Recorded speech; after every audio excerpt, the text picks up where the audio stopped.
এরকম সারপ্রাইজ কে পাঠায়? এখন সকালবেলা হলেই জানলা থেকে এত সুন্দর রোদ আসে যে আমি সকালবেলা হলেই আগে জানলাগুলো খুলে দিই। আজ পড়িয়ে ফেরার সময় দেখলাম এই দুজন ব্যক্তি মুখোমুখি বসে কোনো গভীর আলোচনা করছে।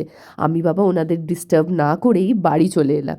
এসে মা দেখলাম আজকে এনেছে পিটাই পরোটা আর সাথে ছিল ঘুগনি। আর এখন ঠান্ডা লেগেছে বলে টক দইও খেতে পাচ্ছি না। যাই হোক, তারপর আমি নিয়ে নিলাম ভেপার, কারণ ঠান্ডা লাগলে এই ভেপারটাই আমার সবচেয়ে বেশি কাজে দেয়।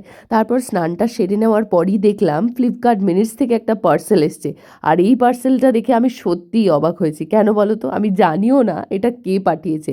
আরও অবাক হওয়ার কারণ এর ভেতরকার জিনিস দেখে।